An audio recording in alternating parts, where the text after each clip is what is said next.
There's a moment that happens every day across America. A moment so ordinary most people don't even notice it. Someone pulls into a parking lot, turns off the engine, and stays. They unwrap something, they eat, and for a while they just sit there, alone, in their car. It happens in front of grocery stores, in office parks, outside gyms and libraries. People finish their errands, pick up their food, and instead of going home, they stay. They eat in the driver's seat. Sometimes they scroll through their phone. Sometimes they just stare through the windshield at nothing in particular. It's become so common, it's invisible. This wasn't always normal. A generation ago, eating in your car meant you were traveling, road trips, long commutes, somewhere between destinations. But something shifted. America spread outward. Cities became suburbs. Suburbs became sprawl. Home and work drifted further apart, and the car stopped being transportation. It became something else. The average American lives miles from where they work, miles from where they shop, miles from where they eat. Everything requires driving. And somewhere in all that distance, the car became more than a vehicle. It became the space between, the only place that belongs to no one else. Americans are always running out of time. There's never enough of it. So eating becomes efficient, quick, functional. Drive-through, pick up, keep moving. But then something strange happens. Instead of rushing home to eat, people stop. They park. They take their time inside their car, because somehow sitting in a parking lot feels less rushed than sitting at home. Inside a car, you control everything: the temperature, the music, the silence. No one can see you clearly through the tinted glass. No one knows if you're crying or laughing or just thinking. It's private, contained, yours.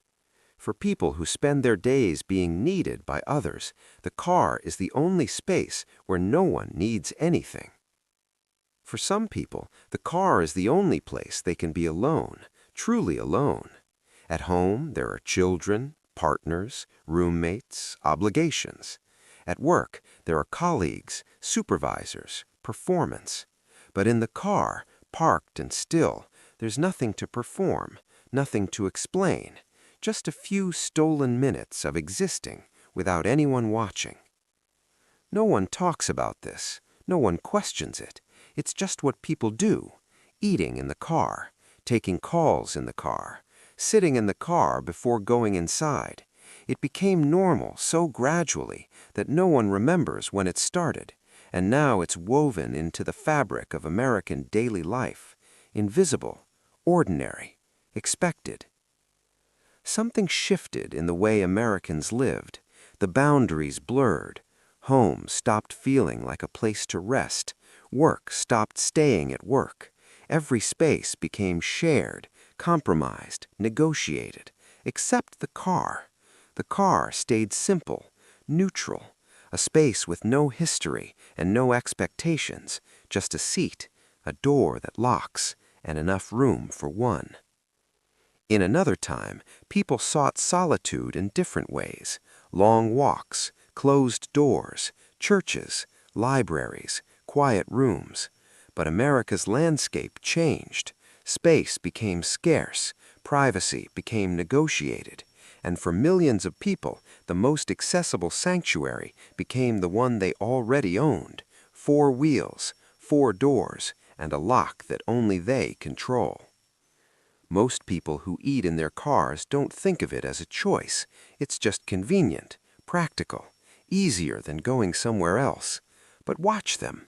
Watch the way they settle in, the way their breathing slows, the way they delay starting the engine. And you realize it's not about the food. It's about the pause, the temporary escape from being constantly available.